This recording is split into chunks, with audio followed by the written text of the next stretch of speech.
All right, welcome to episode 5 of the Diggs Sideline Podcast. We are your hosts, Sam. And my name is Pat. And Pat, we're ready to put the past behind us. Yes, we are. Did you sleep at all this week? No, I did not. I've been thinking about how the things that Kirk Cousins said, and he came out today and he said that if he keeps playing the way he played, that he's not going to have a job here much longer. So he understands the reality of the situation, and I'm happy he's at least at that point. We just need to play better. Yeah, that's true. But we're putting last week behind us. We can put it behind us, and we're not going to bring it up.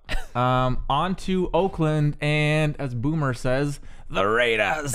Not a good impression. It's going to be a good week. A lot of people are sleeping on the Oakland Raiders, and I think that is the wrong choice.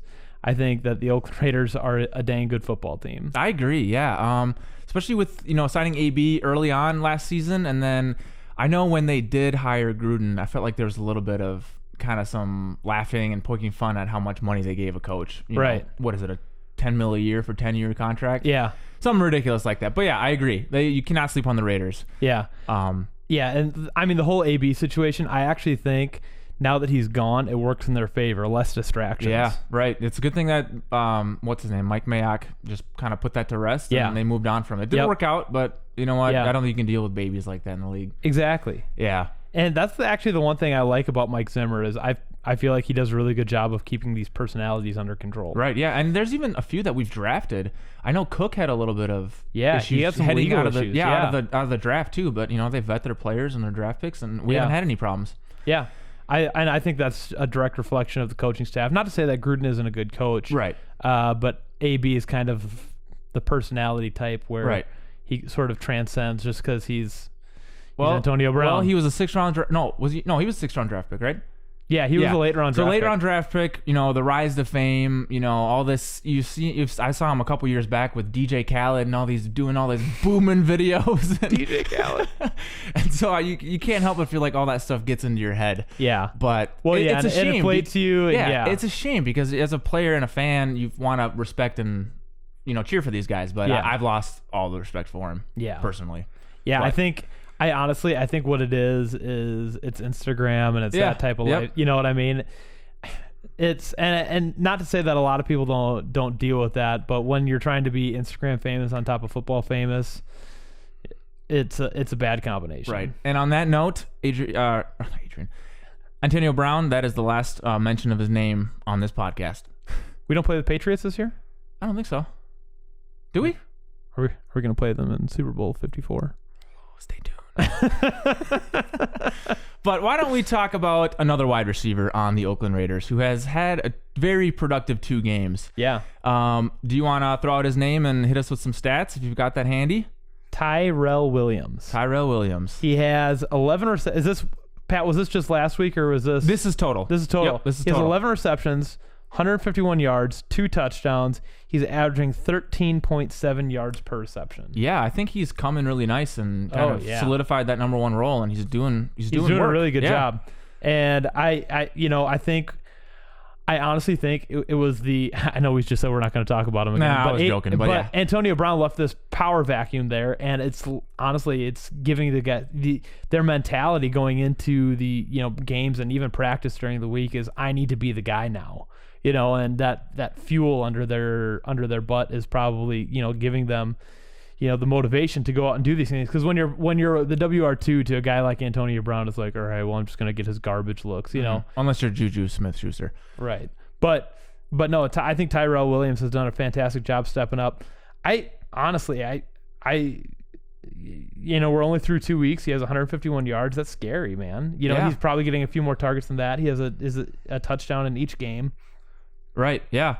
I just wanted to touch base on him and just kind of, note that it's someone that we need to be looking out for. He's he's not even small either. He's kind of medium sized, and he's got some quickness though. He's a speedy guy. He's a speedy guy. If you go back and watch the tape on the touchdown, it wasn't necessarily that Derek Carr made a fantastic throw into tight coverage or anything like that. I think he had just ran right past the secondary. And it was even a little high, if I remember right. Yeah. He went up there and he grabbed it. Yeah. So I got one more guy that I want to quick touch on, and Who's that? It's a guy that I drafted in my fantasy league, Josh Jacobs. You know who else drafted Josh Jacobs? Who? Alyssa. that means it was me.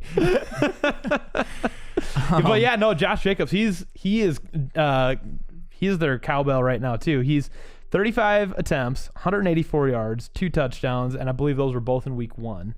And he's averaging 5.3 yards a carry. Yeah, I think anytime you're up over 5 yards per carry, that's absolutely pretty phenomenal in the league. Rookie. Yeah, rookie. And he's rookie out of, what was it? Alabama. Yep. Yeah, and he's a 3-down guy.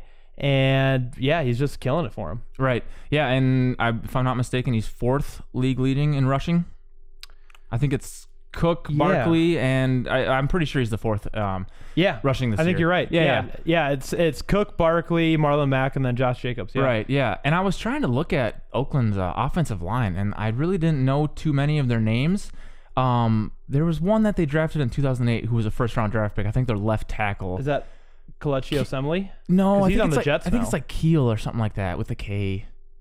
Okay. Yeah. Anywho, so I'm just what I'm saying is like offensive line. I don't know them too well, but they're opening up a bunch of holes. Yeah. No, they're definitely giving their running backs a chance to run. And I'm not sure who Oakland's second running back is. I think it's Williams. Well, does that sound right? Washington. Yeah, Washington. Yeah. So he only had 3 carries for 9 yards last game. So really, Josh Jacobs is the guy. Exactly. Yeah, and I know Gruden before the year he said that they were going to pound the rock. Yeah. Yeah. Absolutely. Yep. I'm just curious. What are your thoughts on Derek Carr? I know we had him. Let's go back to the year that we drafted Teddy Bridgewater. Because if I'm not mistaken, we snagged Teddy with the 31st pick. We traded up with the Patriots to sneak back into the 1st round. We took Teddy, and I think Carr went not too far after in the 2nd round. Right. And there was kind of that debate between the two. I don't know. It's tough to look back, but do you have any opinions on Carr? It's tough to look back. I think Derek Carr's a really good passer. I think he's very accurate with what he does. I don't always know if his decision making is the best. Yeah. I don't know. I don't think his read progressions are quite there. I see a lot of him staring down his receivers, but as far as raw talent goes, he can put the ball exactly where he wants to put it. His spirals are always tight, and he can get it over the offensive line. Right. I did want to quick jump back to the point you just made a second ago about his progressions and some of his decision making. You watched the Kansas City game last week. There was 2 plays. I don't know so much the interception in the end zone. Do you remember that one? Yeah. I don't know if that was necessarily his fault, but the second interception on like the 3rd or 4th quarter, it was literally just thrown right to the Kansas City. Oh yeah, Do you remember? Bad. Yeah, there was no one in sight, so I'm not sure what happened there. Literally just gave him the ball. And maybe it was something where he was trying to it was supposed to be a quick route or something like that. I have no idea. Yeah. So, but I mean, you can't get too far if you're going to be making costly turnovers like that, especially against Patrick Mahomes. Oh man, and he made them pay. Yeah, right. I mean, what was the final score? 28-10. Yeah, and I kind of wanted all of their 28 points came in the 2nd quarter. Right. Yeah, and I kind of wanted to touch on just kind of the game and how it progressed. Yeah, because it was 10-0 to start the first quarter. It looked like the Raiders were kind of owning it. Yeah. So I was watching the game and I was like, wow, 10-0 at the end of the first quarter. I can't believe Oakland might. They're putting together a solid game plan against the Kansas City Chiefs. And then I was like, oh man.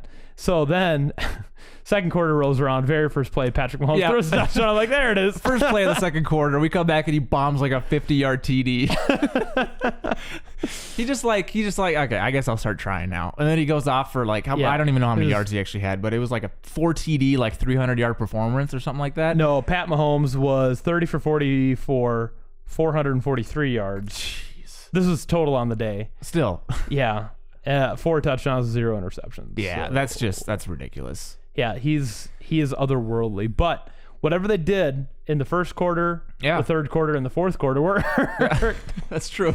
So I don't know. That was one thing that I was actually very impressed by with their defense. I mean, you're going against a guy like Patrick Mahomes and the Kansas City offense, Andy Reid, and the schemes that he puts together. And I thought they put on a halfway decent defensive game plan. They really did. And aside from that, if you take away that interception in the end zone, we're looking at 17-28, I think, at that point. Yeah. 17-28, and then take away that other turnover too, and you might have a closer game. Right. Yeah, and we're talking this defense was going against, I want to reiterate, the best offense in the National Football League. Right. Which the Vikings have a very good offense minus one player. But who's that? Kirk Cousins. We're gonna give him a pass. We'll give him a pass. Everybody has those weeks. We learn to forgive and forget. But I mean, the Vikings offense, as much as I love all of our offensive weapons, we are not the Kansas City Chiefs. So if they can put together a game plan similar to what they put together against Kansas City, we're gonna have a tough day. Right. So I have a question for you. Yeah. I want to know how the Raiders defense is going to stack up against our offense, because if you paid attention to that Chiefs game, the Chiefs have a lot of 3, 4, 5 wide receiver sets. Yeah. They like to spread them wide. And the whole game, the Raiders are pretty much in a man-to-man coverage, and on all these touchdowns and all these deep fades, all these routes, you've got just one-on-one coverage, and you're just putting the ball. They're where playing you a lot of press coverage, and right, yeah. And so versus when you're playing against the Vikings, we're more under center. We got the 2 tight end sets, so you can do more zone. And I'm just curious how that's gonna play out. Do the Vikings do more? I think that's gonna work in our favor. Do you? I mean, when you're playing against the Kansas City Chiefs, you almost have to go in a man look, but when I think that they'll be able to adapt, but I think that we'll be able to overcome. Dalvin Cook is just gonna run the ball, and what was it? Josh Jacobs was 12 attempts for 99 yards, 8.3 yards per carry. Dalvin Cook is gonna do better than that. Right. Yeah, only 12 carries. I think we'll be able to run the ball at will, and hopefully it's another situation like the Atlanta game where Kirk Cousins he only has to throw like 10 passes. Right. So thank you for leading me into that. That was actually my next point. Okay, so what are your thoughts on? So I'm all for the run first mentality, right? I love it. It's just kind of it's who we are as a team. We got Cook, our offensive line. Absolutely. What are your thoughts on trying our best to get Kirk more involved early on? I'm even talking like a 5-yard curl route, a little dump off to Cook, like anything, because when things do get tough, I feel like Kirk, he's just been kind of stagnant all game, and then he's asked to do something, and he looks dry, rusty, No, I agree, and I think also we're not helping we're not helping this, but Kirk's been feeling a lot of pressure for the last year and a half. Mm-hmm. Is he going to be able to be the guy? And based on his performances, he's been taking a lot of heat. And that's probably weighing on him mentally too. And he, and each play that he's unsuccessful is, just another pound of bricks. You gotta know that he sleeps well at night, knowing he's got $84 million secured. Yeah, that's probably true. But yeah, so I think you're right. We do need to shake off the cobwebs. We do need to boost the confidence. A lot of play action, a lot of, like you said, 5-yard curl routes. Get Kyle Rudolph more involved in the game. Mm-hmm. I mean, if Kyle Rudolph isn't catching balls, he's basically useless. He's not a blocking tight end. Right. He's phenomenal at catching balls. He's an exceptional route runner among tight ends in the league. I think we need to get him involved more. He has some soft hands, and he'll catch the ball. And just boost Kirk's confidence. I think he just needs a confidence boost. Yeah, and on that note, I wish we could get Herb Smith more involved too. Yeah. He's a very versatile, quick tight end for his size, you know? And they used him a lot in the preseason. Granted, it was preseason, but, he had a couple touchdowns and he got open. Yeah. No, Herb Smith is another phenomenal back. He, unlike Kyle Rudolph, is able to block. So I think they use him in those jumbo sets where we need a little bit more protection or whatever we're doing. But I would like to see Herb Smith get more involved because he's the tight end of the future. Yeah. So we do need at some point you got to take the training wheels off. Right. I think our offense is going to be able to put together a solid game plan. Granted, that's what I said last week. Yeah, it's all on record now, Sam.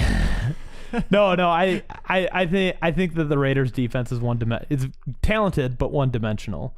Mm-hmm. I think Kubiak and Stefanski are spending some time and trying to come up with a scheme for what they're putting together. And I think that we'll be able to be successful against their defense. Yeah, definitely. All right. So I got 2 more players on Oakland that I'd like to throw out. Why don't we start with Daniel Carlson? Do we have anything to say about that other than the fact that it seems like ever since he left Minnesota and he's never seen Mike Zimmer again, he's been kicking just fine? Yeah. Even last year when we let him go, I think he kicked just fine. I think through his tenure with the Oakland Raiders, he's missed 1 kick. Exactly. And that leads me to my next Pat's hot take. Hot take with Pat's. I think Zimmer does something to kickers. I think Zimmer might be to blame. I don't know if it's too much pressure, if he doesn't show enough love, if he doesn't, give him a hug when he comes in the locker room, or I don't know if he's just not doing something with these kickers. But everybody and anybody who comes in to kick, something is just not right. Pat, the kicking issues go beyond Mike Zimmer's tenure to New Orleans with the New Orleans. And actually, I did a little bit more research, and I remember the game. It was actually against the Oakland Raiders in the Super Bowl #4 in New Orleans. Oh, that's when the curse started. So that's when the curse started. Yeah, if you're wondering about the curse, go ahead and listen back to the last episode. Sam gave us a good breakdown.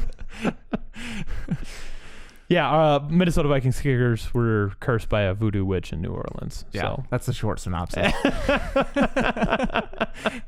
So, do you have anything to say on kickers and Mike Zimmer, like what I'm thinking, or not really? I think you're. I mean, Zimmer. Zimmer. He's a hard nosed, no nonsense kind of guy. And, right. And kickers, it's 99. Kickers are fragile. 99% of what they're doing is between the ears. Right. Exactly. It's all. It's 90% of it's half mental. And that's why I think you need to treat kickers and punters a little bit differently. Yeah. Just a little bit.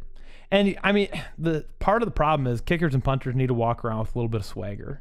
Right. They need to be confident. And they need to know that. Well, look at Pat McAfee. Yeah. Exactly. I mean, that guy was just dancing. He kind of like King. Do you remember King on Oakland? Yeah. Kind of like him, but McAfee Marquette did King. it. Yeah, Marquette King. Yeah. But Pat McAfee, I mean, the way he handled himself, it's just.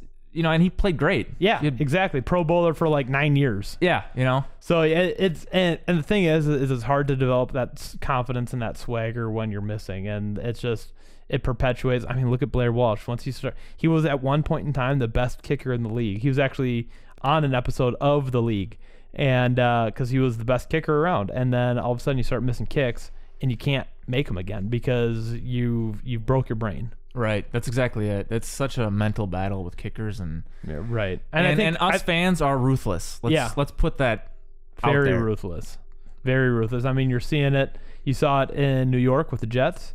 You saw it in Chicago with the Bears. You obviously saw it with us. You saw it again with Vedvik, the guy that we traded for. Yeah, I mean, well, he's just a bad kicker. I think. I just think that. Yeah. You know what? We don't even get into that. But yeah, whatever. I mean, I think Daniel Carlson was young enough. I mean, he had that bad game at Lambeau last year where he missed a couple extra points and a couple field goals. I think he's young enough to bounce back, naive enough to think he still got it, and so I think that confidence boost. A change of pace to Oakland was good for him, and so I think he's recovered well. What I will say is, I think he fell into the best position was going right where Gruden was. I think there's something about Gruden that I like. Yeah. He's got and it probably because he's on TV. Yeah. He's got a very fun-loving personality to him. Oh, yeah. And I think he kind of eases everyone just a little bit, But at the same time, on the flip side, you can also get the Hard Knocks John Gruden. Okay, that's what I was going to bring up. I didn't see that, so I don't know that side of it. Yeah, I mean, I didn't watch Hard Knocks this year, but I watched some of the highlights, and Gruden can get... Yeah, I believe it. Yeah, but even after I was watching Week 1 on Monday Night Football after they won that game, he was going around. He ran around the entire stadium, clapping all the fans, all their hands, and I'm like, dude, oh yeah, he knows. You can't hate that guy. He knows how to sell it too. Yeah, right. He knows what he's doing. Yep. Yeah, I do like John Gruden. I think he's refused to evolve with the game. How so? What are you thinking? He still loves, like the neck rolls and the smoking the cigarettes on the sidelines, and well, he's been around a long time. He has been around for a very long time. He won. What was that? He won that Super Bowl in Tampa with the team that Tony Dungy built. Yeah, that was Tony's Super Bowl. Yeah, but no, he's been around for a while. He was the coach for the Raiders before that. So he's been around the block. He's he has a very high football IQ, but the game is evolving, and I just don't know if he's evolving with it. But maybe that's a good thing, because as the game evolves into something new, you're not seeing any of that old school football anymore. Right. Yeah. And I did find one more flaw in John Gruden. What's that? Gruden's QB camp. Do you remember that segment? Yeah. Dude, there were times that like Johnny Manziel would come on and you just see Gruden. I like this kid. And Manziel just sucked. Oh, yeah. He was terrible. I do remember a clip of that. It was John Gruden teaching Marcus Mariota the Spider 2Y banana. Spider 2Y banana. Which, by the way, Zimmer, watch out for that Spider 2Y banana. Yeah. I think that's John Gruden's favorite play. So I think I think their offense is pretty dang good. They have that Josh Jacobs running back. We talked about him. Derek Carr, who when he's making the right decision can put the ball exactly where he needs to be. Our corners are going to have to be on lockdown because this wide receiving core for the Raiders is hungry. Right. They're very hungry and they are talented. And speaking of corners, I am itching to see if Mackenzie Alexander and Mike Hughes are going to be back. Yeah. Because I did see them. Well, Mackenzie Alexander wasn't practicing yet, but yeah, I saw Hughes. He didn't participate, but Mike Hughes was full practice. Full participant today. Does that mean that he's playing this week? I mean, if you're a full participant, why wouldn't you be playing? And he tore his ACL early enough in the last year's season for him to start, playing now. Yeah. Really. Yeah. I think they wanted him by week 4, but I think with, Rhodes is always limping around. It's starting to get really sparse. Right. That will be our downfall. When we have Jaron Curson there at cornerback in the slot, it's like, all right. I'm glad you brought that up because I think Curse can do fine on like short little slant routes. He's got enough wingspan and legs to cover that, but it's on the deep plays that Rodgers was exposing him on. Exactly. Yeah. I think he has all the athleticism in the world. He just can't stand a player when they're running a deep route. And then you saw quarter 2, 3, and 4 against the Packers. They didn't score any points. And we adjusted. Zimmer's not an idiot. Right. So you got to give him credit, man. Yep. You know what I mean? Given the tools Mike Zimmer was working with to shut down the Packers in quarters 2, 3, and 4, after they had scored a touchdown on each of their first 3 drives, he figured out what they were doing. He was able to adjust. That's smart football. Right. And, Rodgers even said after the game, I think someone asked him, what happened after you guys scored 3 straight touchdowns? And I don't think this is the direct quote, but something along the lines of, Mike Zimmer happened. That's Mike's doing. Yeah, exactly. Yeah, so... I like to hear that there's that respect there. No, for sure. And both of them respect each other a lot. Absolutely. Because Zimmer was saying that he loses sleep from Rodgers. Yeah. You can't blame him. I think we both lose sleep over him. and then same with Rodgers, vice versa. So, yeah. So the Oakland Raiders offense, I wouldn't necessarily call them high flying, but I would call them productive.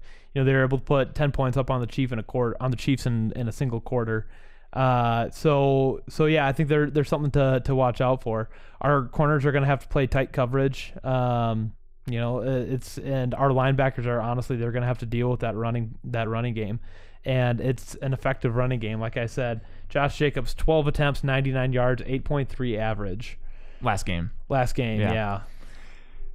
Yeah. So why don't we kind of wrap it up here and we'll kind of give a little bit of predictions for the game. Yeah, sure. Do you want to talk about who's going to be your breakout player for the game on offense or defense? Do you have one guy? It's just someone you're looking forward to kind of stepping up. Dalvin's been hot. I'm gonna keep rolling the dice on Dalvin. Okay, yeah. I'm gonna say he's gonna have at least 150 all-purpose yards. Okay. At least 75 of those will be rushing. At least half will be rushing. You know what? We'll say at least 100 of them are rushing. He's going to break 100 yards, and I think he'll get at least 50 receiving And yards. He's going to stay on top of that number 1 rushing leader. Absolutely. Board. You're dang right. Keep it up, Dalvin. Yeah, and on defense, I do want to say that I think Anthony Barr is going to have a breakout game. I think he's going to see the fear in Derek Carr's eyes, and he's going to exploit that. Yeah. My 2 players are going to be Danielle Hunter and Everson Griffin. My man. I think those 2 guys are going to come to life here. Yeah, I need to put that video of Danielle Hunter flying in and sacking Rodgers. Did you see that? Yeah, man. You did. It literally the shot when it's just Rodgers there, out of the corner, you just see Danielle come flying like Superman. Yeah. I think you're right. They're gonna have a fantastic game. Yeah. The Oakland offensive line, I believe, is kind of parsed together because, like I said, they had Osemele, but he's gone now. Yeah, I was looking at it before this. So the most recent acquisition they had, or not recent, but looking at when they were drafted, was 2018. They had a first-round pick with their 15th pick. Okay. Yeah, and I don't know where he's from, but his name is it's like Neil or Kneel. Okay. Yeah. So that's their most recent first-round pick, and then the rest of the line is from 2013, 2014. So we kind of got some vets that have probably bounced around the league a little bit. Sure. Yeah. Yeah, I think our line's going to be able to exploit that. I think back to that time. It was last year. Derek Carr got sacked, and granted, he was playing with 3 broken bones, but he got sacked again, and he started to cry. What? We shouldn't be making fun of that. We shouldn't be making fun of it. Didn't his leg get destroyed? Yeah. Wasn't that the one where he got? Yeah. Yeah. So I wasn't that play. It might have been that game, but it wasn't that play. maybe it wasn't that play. But he just got hit. There was a game where he was crying. Yeah. And Anthony Barr is going to see that, and he's just going to turn him into dust. I think Eric Kendricks is going to have a pivotal role in our pass coverage. He had a couple of key breakups. He did, week. yeah. I forget who the ball was being thrown to, but he couldn't make a play on the ball. But he saw the wide receiver's hands go up, and he just got his hand up in the middle and broke the ball up. I think it was a little wheel route to the running back down on the side, and Kendricks didn't even look. Yeah, that's a first round draft pick who got paid before Anthony Barr and drafted a year later. Exactly, material right there. Yeah, absolutely. So I think he's going to continue to dominate the linebacker role in pass coverage. I think I do think that the Vikings are going to win this game. We had it on the Vikings tracker. We did, yeah. We had wins. We both had wins. Yeah. So why don't we go ahead and just do score predictions? It's just I despise this. I despise this. You're always gonna be wrong. I know, but like I said, always be wrong. It's a metric for how dominant you think the team is going to be. Oh, okay, that's right. You did say that last time. Yeah. So you're gonna have to remind me each and every week. So why don't you go ahead and go first? All right. So I think the Vikings are going to win this game. I think we were riding high on cloud nine after week one. We got a little too ahead of ourselves. Packers brought us back down to earth during week two. I think we win this game. I think we're going to have to grind it out. Let's see. We'll win 24-10. We'll win 24-10, and at halftime it's going to be 14-10. I think we shut the Raiders out in the second half. And I think we find a way to put a few more points up on the board. All right, yeah, I got a 58-0 win. No, that is in the record books. I'm gonna edit that out. No, I'm gonna have us at 17-13. 17-13. Final score: Vikings win. Interesting. Yeah, I think it's gonna be a little closer than we think. Just okay for no reason. So 2 touchdowns and a field goal for us, and then a touchdown and 2 field goals for them. Yeah. Okay. Yeah, I think that's a good. I'm just saying. Game. I think it'll be a gritty, close game. I do have a question for you. You have a lot of field goals in here. Do you see either Dan Bailey or Daniel Carlson missing any field goals? I'm gonna say yeah. One of them has got to miss. It's in Minnesota. They're both around Mike Zimmer. They're both clinched up a little bit. They're both clinched up real tight. I think someone blows it. I think it's going to be Daniel Carlson. I think Daniel Carlson's going to miss a field goal. I think Dan Bailey, if anything, he misses an extra point. I don't think he's going to miss a field goal this week. That's as far as I'm going with predictions. I'm keeping it with 17-13. It's just interesting because we have Daniel Carlson versus Dan Bailey. Clash for the Titans. Clash of the Titans, yeah. And who can ever forget that missed field goal against the Packers week 2 of last year? Dude, week 3. It was not just a missed field. It was a missed extra point. There was a couple of missed field goals. Yeah, there was a couple. Yeah, there was a missed field goal at the end of overtime to tie the game. Yep, that would have given us the win. There was a lot. And it's funny that we completely trashed Cousins this year, week 2, but last year, week 2 or week 3 in Lambeau, he had a lights out game. His performance was phenomenal. He did. Yeah, he did. He was threading the needle to Adam Thielen. Right. Yeah. And so I do want to backtrack. No one's probably listening this late in this podcast. It's almost done. As much crap as I did give Kirk Cousins last week, I still do love the guy. I still am rooting for him. Yes. He's still my guy. He's still our guy. Yes. I pray we go to the Super Bowl. I was just very, very frustrated with that throw, and I still see it in my head. The interception? I was too.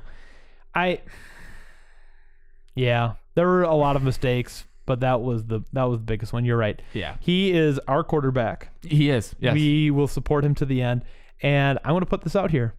If he gets us to the postseason, I will buy a Kirk Cousins jersey. I will not make that bet. Put that out there. I hate to admit this, but I'm going to admit this. I have owned in the past and still currently own a purple number 7 Christian Ponder jersey. Sam, What did you buy that the second he was drafted? Yeah.